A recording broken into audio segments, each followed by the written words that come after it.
ಎಲ್ಲರಿಗೂ MCQ master ಕ್ವಿಜ್ಗೆ ಸ್ವಾಗತ. ಇಂದಿನ ಮೊದಲನೇ ಪ್ರಶ್ನೆ, ಮೇ 2026ರಲ್ಲಿ ಭಾರತವು ಅಗ್ನಿ-1 ಬ್ಯಾಲಿಸ್ಟಿಕ್ ಕ್ಷಿಪಣಿಯನ್ನು ಯಾವ ರಾಜ್ಯದಿಂದ ಯಶಸ್ವಿ ಆಗಿ ಪರೀಕ್ಷಿಸಿತು? Option A Rajasthan, option B Gujarat, option C Odisha, option D Andhra Pradesh.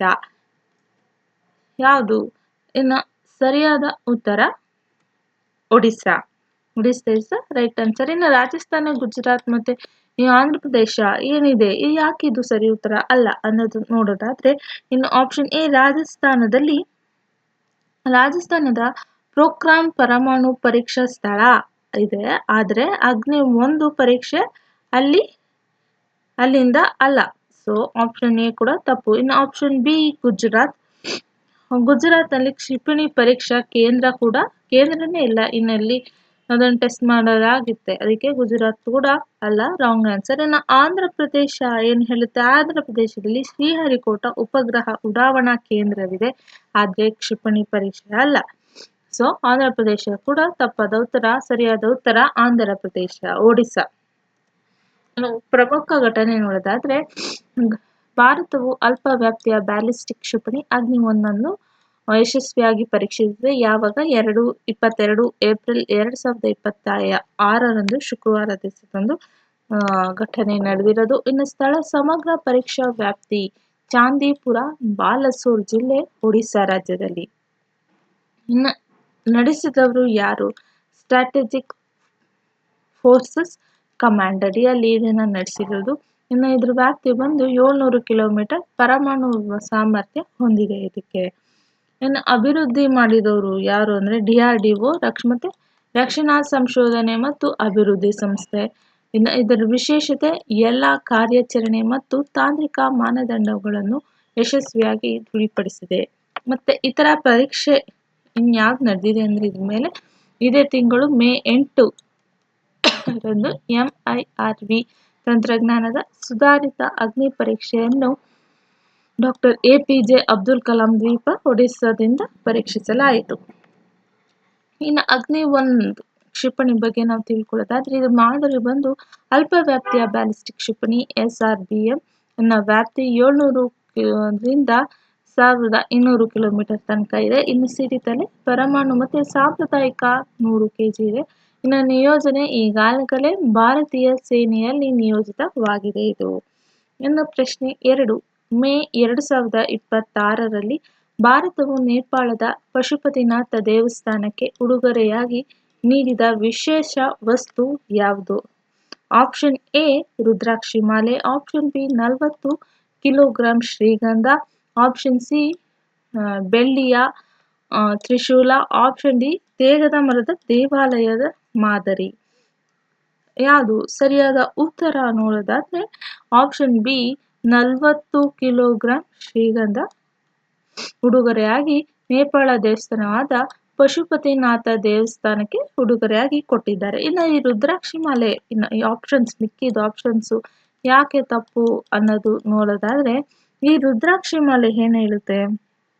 ಒಂದು ತಪ್ಪು. ಯಾಕೆ? ರುದ್ರಾಕ್ಷಿ ಮಾಲೆಯ ಪ್ರಧಾನಿ ಮೋದಿ ಅವರಿಗೆ ಅರ್ಚಕರು ಉಡುಗೊರೆಯಾಗಿ ನೀಡಿದರು, ಭಾರತ ನೀಡಿಲ್ಲ. ಅರ್ಚಕರು ಪ್ರಧಾನಿ ಮೋದಿ ಅವರಿಗೆ ಈ ರುದ್ರಾಕ್ಷಿ ಮಾಲೆಯನ್ನ ಅವರ ಗಿಫ್ಟ್ ಆಗಿ ಕೊಟ್ಟಿದ್ದಾರೆ. ಸೊ ಇದು ರಾಂಗ್ ಆನ್ಸರ್ ಆಗುತ್ತೆ. ಇನ್ನು ಆಪ್ಷನ್ ಬೆಳ್ಳಿಯ ತ್ರಿಶೂಲ. ಈ ತ್ರಿಶೂಲವನ್ನು ನೇಪಾಳದ ಪಶುಪತಿನಾಥ ಟ್ರಸ್ಟ್ ಉತ್ತರಾಖಂಡದ ಪ್ರತಿಕೃತಿ ದೇವಾಲಯಕ್ಕೆ ನೀಡಲು ನಿರ್ಧರಿಸಿದೆ, ಭಾರತ ನೀಡಿಲ್ಲ. ಇನ್ನು ಆಯ್ಕೆ ತೇಗದ ಮರದ ದೇವಾಲಯ ಮಾದರಿ. ಇದು ತಪ್ಪು. ತೇಗದ ಮರದ 3D ದೇವಾಲಯ ಮಾದರಿ ವಾಣಿಜ್ಯ ಉತ್ಪನ್ನ ಉಡುಗೊರೆಯಲ್ಲ. ಸೊ ಸರಿಯಾದ ಉತ್ತರ ಆಪ್ಷನ್ ಬಿ. ಇನ್ನು ಮುಖ್ಯ ಘಟನೆಯನ್ನ ನೋಡೋದಾದ್ರೆ, ಪ್ರಮುಖ ಅಂಶಗಳು ನೋಡೋದಾದ್ರೆ, ಭಾರತ ಸರ್ಕಾರವು ನೇಪಾಳದ ಕಠ್ಮಂಡುವಿನಲ್ಲಿರುವ ಪಶುಪತಿನಾಥ ದೇವಾಲಯಕ್ಕೆ ವಿಶೇಷ ಮಾದರಿಯ ಶ್ರೀಗಂಧವನ್ನು ಉಡುಗೊರೆಯಾಗಿ ನೀಡಿದೆ. ದಿನಾಂಕ 21 ಮೇ 2026 ಗುರುವಾರದಂದು ಇದು ನಡೆದಿರೋದು. ಎಷ್ಟು ಪ್ರಮಾಣ ಕೊಟ್ಟಿರೋದು ಅಂದ್ರೆ 40 ಕಿಲೋಗ್ರಾಂ ಶ್ರೀಗಂಧ. ಕಳುಹಿಸಿದವರು ಯಾರು? ಭಾರತದ ಗೃಹ ಸಚಿವ ಅಮಿತ್ ಶಾ ಅವರು. ಬಳಕೆ: ಪಶುಪತಿನಾಥ ದೇವಸ್ಥಾನ ಶ್ರೀ ಯಂತ್ರ ಪೂಜೆಗೆ ಬಳಸಲಾಗುತ್ತದೆ. ಇನ್ನು ಹಸ್ತಾಂತರ ದೇವಸ್ಥಾನದ ಮುಖ್ಯ ಅರ್ಚಕ ಗಣೇಶ ಭಟ್ಟ ಅವರಿಗೆ ಹಸ್ತಾಂತರಿಸಲಾಗಿದ್ದು, ನಂತರ ಗುದ್ದಿ ಸಂಸ್ಥಾನ ಪಶುಪತಿ ಗೋಸ್ವಾರ ಕಚೇರಿಯ ಮುಖ್ಯಸ್ಥೆ ಸುಶೀಲಾ ಶರ್ಮಾ ಅವರಿಗೆ ಶೇಖರಣೆಗಾಗಿ ನೀಡಲಾಯಿತು. ಇನ್ನು ಇದ್ರ ಹಿನ್ನೆಲೆ ನೋಡೋದಾದ್ರೆ ವಾರ್ಷಿಕ ಸಂಪ್ರದಾಯ ಕೂಡ ಆಗಿದೆ ಇದು. ಭಾರತವು ಪ್ರತಿ ವರ್ಷ ನೇಪಾಳಕ್ಕೆ ಧಾರ್ಮಿಕ ಸಾಂಸ್ಕೃತಿಕ ಸಂಬಂಧದ ಭಾಗವಾಗಿ ವಿಶೇಷ ಶ್ರೀಗಂಧವನ್ನು ಕಳುಹಿಸುತ್ತದೆ. ಇದೊಂದು ವಾರ್ಷಿಕ ಸಂಪ್ರದಾಯವಾಗಿರುತ್ತೆ. ಪ್ರತಿ ವರ್ಷ ಕೂಡ ನೇಪಾಳಕ್ಕೆ ಇದೊಂದು ಧಾರ್ಮಿಕ ಸಾಂಸ್ಕೃತಿಕ ಸಂಬಂಧವಾಗಿ ನೇಪಾಳಕ್ಕೆ ಈ ಶ್ರೀಗಂಧ ಮರವನ್ನು ಕಳಿಸ್ತಾರೆ. ಮತ್ತೆ ಹಿಂದಿನ ಉದಾಹರಣೆ ಕೂಡ ಇದರಲ್ಲಿ ಇದೆ. ಯಾವುದು? ಪ್ರಧಾನಿ ನರೇಂದ್ರ ಮೋದಿ ಅವರು 2014ರಲ್ಲಿ ನೇಪಾಳ ಭೇಟಿ ವೇಳೆ 2500 kg ಶ್ರೀಗಂಧವನ್ನು ದೇವಸ್ಥಾನಕ್ಕೆ ದಾನ ಮಾಡಿದ್ರು. ಆಗ್ಲೂ ಕೂಡ ಯಾವಾಗ 2014ರಲ್ಲಿ ಶ್ರೀಗಂಧ ಮರ 2500 kg ದೇವಸ್ಥಾನಕ್ಕೆ ದಾನ ಮಾಡಿದ್ದಾರೆ. ಇನ್ನು ಇದ್ರ ಮಹತ್ವ ನೋಡೋದಾದ್ರೆ ಪಶುಪತಿನಾಥ ದೇವಸ್ಥಾನವು ಜಗನ್ಮಾತಿ ನದಿಯ ದಡದಲ್ಲಿರುವ 5ನೇ ಶತಮಾನದ ಪ್ರಸಿದ್ಧ ಶಿವ ದೇವಾಲಯವಾಗಿದೆ ಇದೊಂದು. ಇನ್ನು ಭಾರತ ಮತ್ತು ನೇಪಾಳ ಎರಡು ದೇಶಗಳ ಭಕ್ತರು ಇಲ್ಲಿಗೆ ಭೇಟಿ ನೀಡುತ್ತಾರೆ. ಯಾವ ನದಿ ಹತ್ರ ಇರೋದು ಪಶುಪತಿ ದೇವಸ್ಥಾನ? ಬಾಗ್ಮತಿ ನದಿ ದಡದಲ್ಲಿ ಇದಿರೋದು ಇದೆ. ಇದು 5ನೇ ಶತಮಾನದ ಪ್ರಸಿದ್ಧವಾಗಿರೋ ಅಂತಹ ಶಿವನ ದೇವಾಲಯವಾಗಿರುತ್ತೆ. ಇನ್ನು ಈ ಪಶುಪತಿನಾಥ ದೇವಸ್ಥಾನ ಬಗ್ಗೆ ನೋಡೋದಾದ್ರೆ ಇದು ಇರೋದು ಕಠ್ಮಂಡು ನೇಪಾಳದಲ್ಲಿರೋದು. ಇನ್ನು ದೇವರು ಶಿವನ ಅವತಾರ ಪಶುಪತಿ ಪ್ರಾಣಿಗಳ ಒಡೆಯ ಅಂತ ಕರೀತಾರೆ. ಇನ್ನು ಇದ್ರ ವಿಶೇಷತೆ ನೋಡೋದಾದ್ರೆ ದಕ್ಷಿಣ ಭಾರತದ ಬ್ರಾಹ್ಮಣರು ಮುಖ್ಯ ಅರ್ಚಕರಾಗಿ ಶತಮಾನಗಳಿಂದ ಸೇವೆ ಸಲ್ಲಿಸುವ ಸಾಂಪ್ರದಾಯಿಕವಾಗಿದೆ. ಇನ್ನು ಯುನೆಸ್ಕೋ ವಿಶ್ವ ಪಾರಂಪರಿಕ ತಾಣವಾಗಿದೆ. ಇದೊಂದು ಯುನೆಸ್ಕೋದ ಒಂದು ತಾಣವಾಗಿದೆ.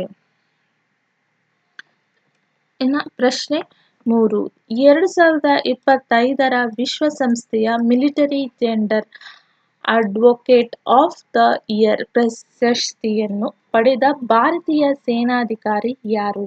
Option A Major Suman Gawani, option B Major Radhika Sen, option C Major Abhilasha Barak, option D Captain Shiva Chauhan. ಸರಿಯಾದ ಉತ್ತರ option C Major Abhilasha Barak. ಇನ್ನು option A Major Suman Gawani ಇವ್ಯಾರು? ಏನಿದು? ಇವರು 2019ರಲ್ಲಿ ಈ ಪ್ರಶಸ್ತಿ ಪಡೆದ ಮೊದಲ ಭಾರತೀಯ ಮಹಿಳೆಯಾಗಿದ್ದಾರೆ. ದಕ್ಷಿಣ ಸೂಡನ್ನಲ್ಲಿ ಈಗ ಸೇವೆ ಸಲ್ಲಿಸುತ್ತಾರೆ. 2019ನಲ್ಲಿ ಇವರು ಮೊದಲ ಸಾರಿ ಈ ಪ್ರಶಸ್ತಿ ಪಡೆದವರು. ಮೊದಲಿಗರು ಅಂದ್ರೆ ಮೊದಲ ಭಾರತೀಯ ಮಹಿಳೆಯರು 2019ನಲ್ಲಿ ಈ ಪ್ರಶಸ್ತಿ ಅವರಿಗೆ ಸಿಕ್ಕಿದೆ. ಇನ್ನು ರಾಧಿಕಾ ಸೇನ್, ಮೇಜರ್ ರಾಧಿಕಾ ಸೇನ್ ಅವರು 2024ರಲ್ಲಿ ಪ್ರಶಸ್ತಿ ಪಡೆದಿದ್ದಾರೆ. ಇವರು 2024ರಲ್ಲಿ ಇವ್ರಿಗೆ ಈ ಪ್ರಶಸ್ತಿ ಬಂದಿದೆ. ಇದು ಮೇಜರ್ ಅಭಿಲಾಷ್ ಅವರಿಗೆ ಇವ್ರಿಗೆ 2025ರಲ್ಲಿ ಬಂದಿರೋದು. ಇನ್ನು ಕ್ಯಾಪ್ಟನ್ ಶಿವ ಚೌಹಾನ್ ಅವರು ಸಿಯಾಚಿನ್ನಲ್ಲಿ ನಿಯೋಜಿತ ಮೊದಲ ಮಹಿಳಾ ಅಧಿಕಾರಿ. ಆದರೆ ಈ ಪ್ರಶಸ್ತಿ ಅವರಿಗೆ ಬಂದಿಲ್ಲ.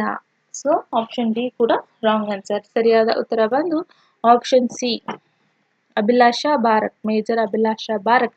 ಮತ್ತೆ ನಮಗೆ ಇನ್ನೂ ಒಂದು ಪ್ರಶ್ನೆ ಕೂಡ ಇಲ್ಲಿ ಬರೋ ಚಾನ್ಸಸ್ ಇದೆ. ಮೊದಲ ಅಡ್ವೊಕೇಟ್ ಆಫ್ ದ ಇಯರ್ ಪ್ರಶಸ್ತಿ ಪಡೆದ ಮೊದಲ ಭಾರತೀಯ ಮಹಿಳೆ ಯಾರು ಅಂದ್ರೆ ಮೇಜರ್ ಸುಮನ್ ಗನಾವಿ ಅವರು 2019ನಲ್ಲಿ ಬಂದಿರೋದು. ಇನ್ನು ಮೇಜರ್ ರಾಧಿಕಾ ಸೇನ್ ಅವ್ರಿಗೆ 2024ರಲ್ಲಿ ಈ ಪ್ರಶಸ್ತಿ ಬಂದಿರೋದು. ಇದು 2025ಅಲ್ಲಿ ಯಾರಿಗೆ? ಮೇಜರ್ ಅಭಿಲಾಷಾ ಬಾರಕ್ ಅವರಿಗೆ ಈ ಪ್ರಶಸ್ತಿ ಬಂದಿರೋದು. ಇನ್ನು option D Captain Shiva Chauhan ಅವ್ರಿಗೆ ಈ ಪ್ರಶಸ್ತಿ ಬಂದೇ ಇಲ್ಲ. ಈ 3 ಕ್ವಶನ್ಸ್ ಕೂಡ ಕೇಳೋ ಅಂತ ಚಾನ್ಸಸ್ ಇರುತ್ತೆ ಎಕ್ಸಾಮ್ಸ್ ಅಲ್ಲಿ ಯಾವ್ದಕ್ಕಾದ್ರೂ ಬಂದ್ರೆ. ಇನ್ನು ಇದು ಪ್ರಮುಖ ಅಂಶಗಳು ನೋಡೋದಾದ್ರೆ ಈ ಪ್ರಶಸ್ತಿ ಇರೋದು UN military gender advocate of the year award 2025 ಅಂದ್ರೆ ವಿಶ್ವಸಂಸ್ಥೆಯ ಸೇನಾ ಲಿಂಗ ಸಮಾನತೆ ಪ್ರತಿಪಾದಕ ಪ್ರಶಸ್ತಿಯಾಗಿರುತ್ತೆ. ಇದು ವಿಜೇತರು ಮೇಜರ್ ಅಭಿಲಾಷಾ ಪಾರ್ಕ್, ಭಾರತೀಯ ಸೇನೆ. ನಿಯೋಜನೆ UNIFIL. ಲೆಬನಾನ್ನಲ್ಲಿ ವಿಶ್ವ ಸಂಸ್ಥೆಯ ಮಧ್ಯಂತರ ಪಡೆ. ಇದು ಇನ್ನು ಇದರ ಹುದ್ದೆ ಭಾರತೀಯ ಬೆಟಾಲಿಯನ್ ಮಹಿಳಾ ತೊಡಗಿಸುವಿಕೆ ತಂಡ ಕಮಾಂಡರ್ ಆಗಿದ್ದಾರೆ. ಇನ್ನು ವಿಶೇಷತೆ ನೋಡೋದಾದ್ರೆ ಭಾರತೀಯ ಸೇನೆಯ ಮೊದಲ ಮಹಿಳಾ ಯುದ್ಧ ಹೆಲಿಕಾಪ್ಟರ್ ಪೈಲಟ್ ಆಗಿದ್ದಾರೆ. ಇದ್ರ ಕಾರಣ ಮಹಿಳೆಯರು ಮತ್ತು ಹದಿಹರೆಯದ ಹುಡುಗಿಯರೊಂದಿಗೆ ಸಮುದಾಯಕ ಸಂಪರ್ಕ, ಲಿಂಗ ಸೂಕ್ಷ್ಮತೆ ತರಬೇತಿ ನೀಡಿದ್ದಕ್ಕಾಗಿ. ಪ್ರದಾನ ದಿನಾಂಕ 29 ಮೇ 2026ರಲ್ಲಿ ಪ್ರದಾನ ಮಾಡಿರೋದು. ಅಂತಾರಾಷ್ಟ್ರೀಯ UN ಶಾಂತಿ ಪಾಲಕರ ದಿನದಂದು ನ್ಯೂಯಾರ್ಕ್ನ UN ಕೇಂದ್ರ ಕಚೇರಿಯಲ್ಲಿ. ಇನ್ನು ಭಾರತದ ಸಾಧನೆ ನೋಡೋದಾದ್ರೆ ಈ ಪ್ರಶಸ್ತಿ ಪಡೆದ ಭಾರತದ 3ನೇ ಮಹಿಳೆ ಹಿಂದಿನವರು ಮೇಜರ್ ಸುಮನ್ ಗನಾವಿ 2019 ದಕ್ಷಿಣ ಸೂಡಾನ್. ಮೇಜರ್ ರಾಧಿಕಾ ಸೇನ್ 2024. ಪ್ರಶಸ್ತಿಯ ಆರಂಭ 2016ರಿಂದ ಪ್ರತಿ ವರ್ಷ. UN ಭದ್ರತಾ ಮಂಡಳಿ ನಿರ್ಮಾಣ 1325ರ ತತ್ವಗಳನ್ನು ಉತ್ತೇಜಿಸುವ ಶಾಂತಿ ಪಾಲಕರಿಗೆ ನೀಡಲಾಗುತ್ತದೆ. UNIFIL ಈ ಪೂರ್ಣ ಅಬ್ರಿವೇಷನ್ ಏನು ಅಂದ್ರೆ United Nation interim force of Lebanon.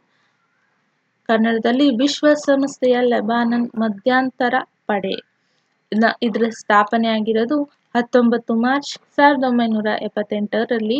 UN ಭದ್ರತಾ ಮಂಡಳಿ ನಿರ್ಮಾಣ ಆಗಿರೋದು 425 ಮತ್ತೆ 426. ಇನ್ನು ಇದ್ರ ಉದ್ದೇಶ ಏನಕ್ಕೆ ಇದು ಸ್ಥಾಪನೆ ಆಗಿರೋದು ಅಂದ್ರೆ ದಕ್ಷಿಣ ಲೆಬನಾನ್ನಿಂದ ಇಸ್ರೇಲ್ ಪಡೆಗಳ ಹಿಂತೆಗೆತ ಖಚಿತಪಡಿಸುವುದು, ಅಂತಾರಾಷ್ಟ್ರೀಯ ಶಾಂತಿ ಭದ್ರತೆಯ ಪುನಃಸ್ಥಾಪನೆ, ಲೆಬನಾನ್ ಸರ್ಕಾರಕ್ಕೆ ತನ್ನ ಅಧಿಕಾರ ಮರಳಿಸಲು ಸಹಾಯ. ಕೇಂದ್ರ ಕಚೇರಿ ನಕೌರ, ದಕ್ಷಿಣ ಲೆಬನಾನ್. ಪ್ರಸ್ತುತ ಆದೇಶ UNSC ನಿರ್ಣಯ 1701 ಇಸ್ರೇಲ್ ಹಿಜ್ಬುಲ್ಲಾ ಯುದ್ಧದ ನಂತರ ವಿಸ್ತೃತ ಆದೇಶವಾಗಿರುತ್ತೆ. ಇನ್ನು ಪಡೆಗಳ ಸಂಖ್ಯೆ ಅಪ್ರಾಕ್ಸಿಮೇಟ್ಲಿ 10,000 ಶಾಂತಿ ಪಾಲಕರು 50 ದೇಶಗಳಿಂದ ಇರ್ತಾರೆ. ಇನ್ನು ಭಾರತದ ಕೊಡುಗೆ ನೋಡೋದಾದ್ರೆ ಅಪ್ರಾಕ್ಸಿಮೇಟ್ಲಿ 900 ಸೈನಿಕರು. INDBATT 1983ರಿಂದ ನಿರಂತರ ನಿಯೋಜನೆ ಆಗ್ತಿದೆ. ಇನ್ನು ಪ್ರಶ್ನೆ 4. ಇತ್ತೀಚೆಗೆ 100 ಮೀಟರ್ ಓಟವನ್ನು 10.09 ಸೆಕೆಂಡ್ಗಳಲ್ಲಿ ಪೂರ್ಣಗೊಳಿಸಿ ಭಾರತದ ಅತ್ಯಂತ ವೇಗದ ಓಟಗಾರ ಎನಿಸಿಕೊಂಡ ಕ್ರೀಡಾಪಟು ಯಾರು? Option A Animesh Gujjar, option B Milkha Singh, option C Gurindervir Singh, option D Amlan Borgohain. ಸರಿಯಾದ ಉತ್ತರ ಗುರಿಂದರ್ವೀರ್ ಸಿಂಗ್ ಅವರು. Option C is the right answer. ಇನ್ನು ಆಪ್ಷನ್ ಎ ಯಾವುದು ಅನಿಮೇಶ್ ಗುಜ್ಜರ್. ಇವರು ಸೆಮಿಫೈನಲ್ನಲ್ಲಿ 10.15 ಸೆಕೆಂಡ್ ಓಡಿ ಕ್ಷಣಿಕವಾಗಿ ರಾಷ್ಟ್ರೀಯ ದಾಖಲೆ ಮಾಡಿದರು. ಆದರೆ ಫೈನಲ್ನಲ್ಲಿ ಗುರಿಂದರ್ ಅವರಿಂದ ಹಿಂದಿಕ್ಕಲಾಯಿತು. ಸೊ ಆಪ್ಷನ್ ಎ ಕೂಡ ತಪ್ಪಾದ ಉತ್ತರವಾಗುತ್ತೆ. ಇನ್ನು ಆಪ್ಷನ್ ಬಿ ಮಿಲ್ಖಾ ಸಿಂಗ್ ಅವ್ರನ್ನ ನೋಡೋದಾದ್ರೆ ಇವರು ಫ್ಲೈಯಿಂಗ್ ಸಿಖ್. ಆದರೆ ಅವರಿರೋ 400 ಮೀಟರ್ ದಾಖಲೆ ಅಂದರೆ 45.73 ಸೆಕೆಂಡು 100 ಮೀಟರ್ ದಾಖಲೆ ಇವರದಲ್ಲ.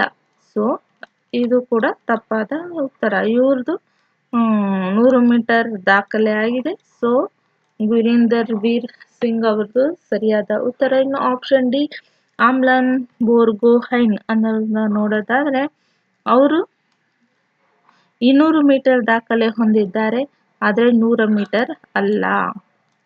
ಸೊ ಆಪ್ಷನ್ ಡಿ ಕೂಡ ತಪ್ಪಾದ ಉತ್ತರ.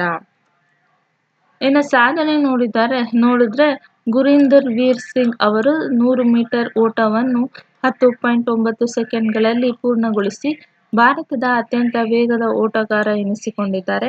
ದಿನಾಂಕ ಮತ್ತು ಸ್ಥಳ ನೋಡೋದಾದ್ರೆ ಮೇ 2026ರಲ್ಲಿ ರಾಂಚಿ ಜಾರ್ಖಂಡ್ನಲ್ಲಿ ನಡೆದ 29ನೇ ರಾಷ್ಟ್ರೀಯ ಸೀನಿಯರ್ ಅಥ್ಲೆಟಿಕ್ಸ್ ಫೆಡರೇಷನ್ ಸ್ಪರ್ಧೆಯಲ್ಲಿ ಆಗಿರೋದು. ಇನ್ನು ದಾಖಲೆ 10.10 ಸೆಕೆಂಡ್ ಮಿತಿಯನ್ನು ಮುರಿದ ಮೊದಲ ಭಾರತೀಯ ಪುರುಷರಾಗಿದ್ದಾರೆ ಇವರು.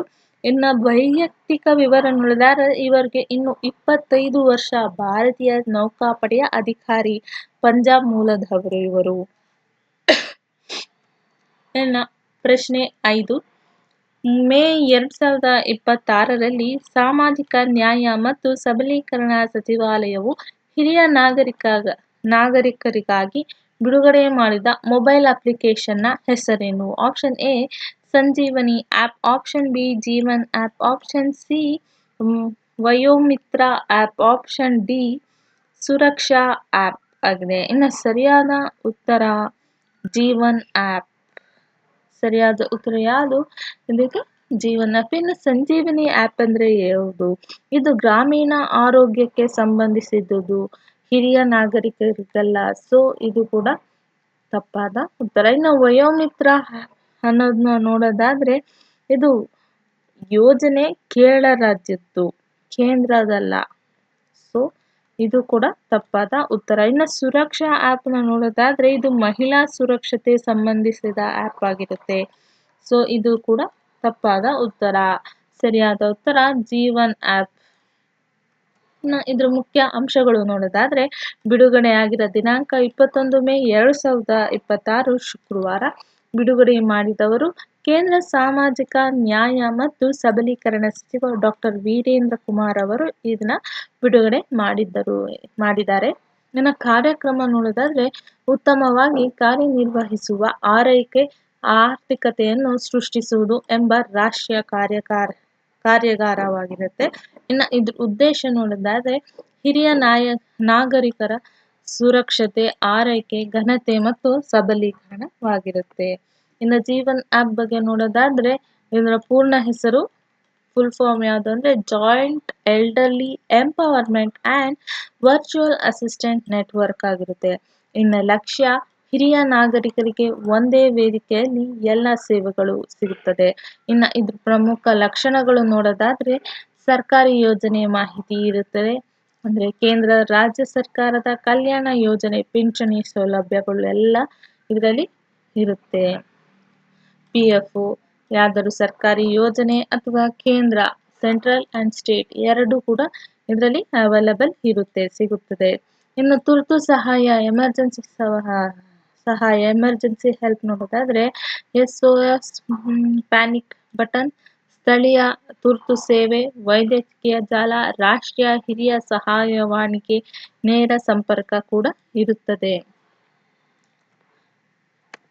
ಇನ್ನು ಹಿರಿಯ ನಾಗರಿಕ ಗೃಹ ವಿವರ ಏನಾದ್ರು ಬೇಕಾದ್ರೆ ಸಚಿವಾಲಯ ಬೆಂಬಲಿತ ವೃದ್ಧಾಶ್ರಮಗಳ ಜಿಯೋ ಟ್ಯಾಗ್ ವಿವರ ಕೂಡ ಅದರಲ್ಲಿ ಸಿಗುತ್ತದೆ. ಇನ್ನು ಸುಲಭ ಬಳಕೆ, ಇದು ಈಸಿ ಟು ಯೂಸ್, ದೊಡ್ಡ ಅಕ್ಷರ, ಧ್ವನಿ ಸಹಾಯ, ಸರಳ ನ್ಯಾವಿಗೇಷನ್, ವಯೋವೃದ್ಧರಿಗೆ ಅನುಕೂಲ ಕೂಡ ಆಗಿರುತ್ತೆ. ಇನ್ನು ಶತಾಯು ಡ್ಯಾಶ್ ಬೋರ್ಡ್ ಏನಿದು? ಈ ಶತಾಯು ಡ್ಯಾಶ್ ಬೋರ್ಡ್ ಪೂರ್ಣ ರೂಪ, ಫುಲ್ ಫಾರ್ಮ್ ಏನು? Senior holistic care assistancy and training for your utility. ಇನ್ನು ಇದ್ರ ಲಕ್ಷಣ ನೋಡೋದಾದ್ರೆ ವಯೋವೃದ್ಧ ಆರೈಕೆದಾರರ ಪರಿಸರ ವ್ಯವಸ್ಥೆಯನ್ನು ಬಲಪಡಿಸುವುದು. ಇನ್ನು ಪ್ರಶ್ನೆ 6, ಮೇ 2026ರ AQI.in ಲೈವ್ ಡೇಟಾ ಪ್ರಕಾರ ವಿಶ್ವದ 100 ಅತ್ಯಂತ ಬಿಸಿಯಾದ ನಗರಗಳಲ್ಲಿ ಭಾರತ ಎಷ್ಟು ನಗರಗಳು ಇದ್ದವು? Option A 95, option B 97, option C 99, option D 100. ಸರಿಯಾದ ಉತ್ತರ ಆಪ್ಷನ್ ಬಿ 97 ಆಗಿರುತ್ತೆ. ಇನ್ನು 95 ಇದು ಏನು? ಇದು 27 ಏಪ್ರಿಲ್ 2026ರಂದು ಇದು 95 ನಗರಗಳು ಭಾರತವಾಗಿತ್ತು. ಅಂದರೆ ಏಪ್ರಿಲ್ ತಿಂಗಳಲ್ಲಿ ಇದು ಅಷ್ಟಿತ್ತು, ಬಟ್ ಮೇಗೆ ಇದು 97 ಆಗಿದೆ. 99 ಇದು ಕಳೆದ ವಾರ 99 ನಗರಗಳು ಭಾರತವಾಗಿತ್ತು ಎಂದು ವರದಿಯಾಗಿದೆ. ಇನ್ನು 100 ಅಂತ ನೋಡೋದಾದ್ರೆ ಭಾರತದ್ದು ಎಂದೂ ಹಾಗೇ ಇಲ್ಲ, 100 ನೇಪಾಳವಾಗಿತ್ತು. ಸೊ ಆಪ್ಷನ್ ಡಿ ಕೂಡ ತಪ್ಪು. ಸರಿಯಾದ ಉತ್ತರ 97. 97 ಇಸ್ ದ ರೈಟ್ ಆನ್ಸರ್. ಇನ್ನು ಪ್ರಮುಖ ಅಂಶಗಳು ನೋಡೋದಾದ್ರೆ ಇದ್ರ ಘಟನೆ ಮೇ 2026ರಲ್ಲಿ ವಿಶ್ವದ 100 ಅತ್ಯಂತ ಬಿಸಿಯಾದ ನಗರಗಳಲ್ಲಿ 97 ನಗರಗಳು ಭಾರತದಲ್ಲಿದ್ದವು. ಇನ್ನು ದಿನಾಂಕ 22 ಮೇ 2026 ಮಧ್ಯಾಹ್ನ 2:50ಕ್ಕೆ AQI.in ಲೈವ್ ಡೇಟಾದಲ್ಲಿ ಇದನ್ನ ರಿಲೀಸ್ ಮಾಡಿದ್ದಾರೆ. ಇನ್ನು ಟಾಪ್ 3 ನಗರಗಳು ನೋಡೋದಾದ್ರೆ ಬಾಲಂಗೀರ್ ಒಡಿಸ್ಸಾ ಇದು 48 ಡಿಗ್ರಿ ಆಗಿರುತ್ತೆ. ಸಾಸಾರಾಂ ಬಿಹಾರಿ ಇದು ಕೂಡ 48 ಡಿಗ್ರಿ ಸೆಲ್ಸಿಯಸ್ ಆಗಿದೆ. ಇನ್ನು ವಾರಣಾಸಿ ಉತ್ತರ ಪ್ರದೇಶ ಇದು 47 ಡಿಗ್ರಿ ಸೆಲ್ಸಿಯಸ್ ಆಗಿದೆ. ಒಟ್ಟಾರೆ ಟಾಪ್ 50 ನಗರಗಳೆಲ್ಲವೂ ಭಾರತದೇ ಆಗಿದೆ. ಟಾಪ್ 100ರಲ್ಲಿ ಕೇವಲ 3 ನೇಪಾಳದ ನಗರಗಳು. ಅದು ಯಾವುದು ಅಂದರೆ ಧಂಗಾಡಿ, ನೇಪಾಳ್ಗಂಜ್, ಲುಂಬಿನಿ. ಈ 3 ನಗರಗಳು ನೇಪಾಳದಲ್ಲ ಇರೋದು. ಇನ್ನು ಭಾರತದ ನಗರಗಳು ಏಕೆ ಇಷ್ಟು ಬಿಸಿಯಾಗಿದ್ದವು? ಇದು ಪ್ರಮುಖ ಕಾರಣಗಳು ನೋಡೋದಾದ್ರೆ 5 ರೀಸನ್ಸ್ ಯಾವುದು ನೋಡೋದಾದ್ರೆ ಹೀಟ್ ರೋಮು, ನೈಸರ್ಗಿಕ ಕೂಲಿಂಗ್ ಕೊರತೆ, ಎಲ್ ನೀನೋ ಪರಿಣಾಮ ಮತ್ತೆ ಅಕಾಲಿಕ ಬಿಸಿಗಾಳಿ, ನಗರ ಶಾಖದ್ವೀಪ ಪರಿಣಾಮ.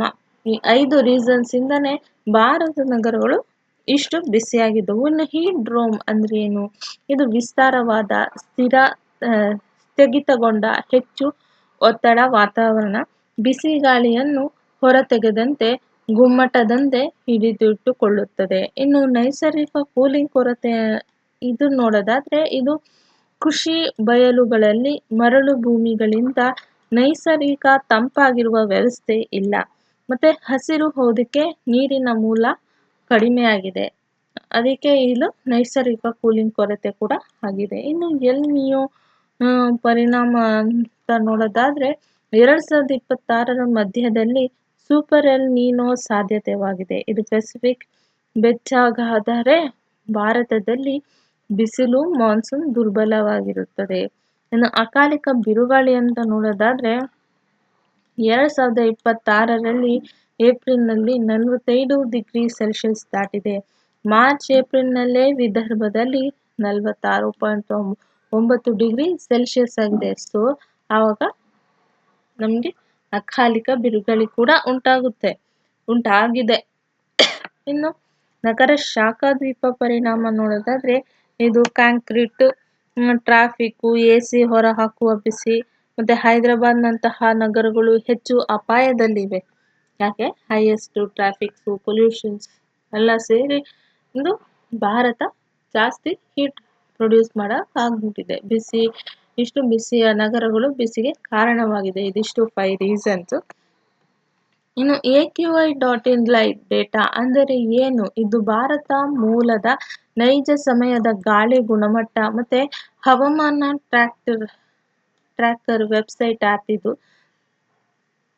ಇದು AQI.in ಲೈವ್ ಡೇಟಾ ಅಂದ್ರೆ. ಇನ್ನು ಇದರ ಸಂಸ್ಥೆ ಎಲ್ಲಿದೆ? ಇನ್ನು ಖಾಸಗಿ ಭಾರತೀಯ ಸಂಸ್ಥೆಯಾಗಿದೆ. ಇದು ಗಾಳಿ ಮತ್ತೆ ತಾಪಮಾನ ಲೈವ್ ಡೇಟಾ ನೀಡುತ್ತದೆ.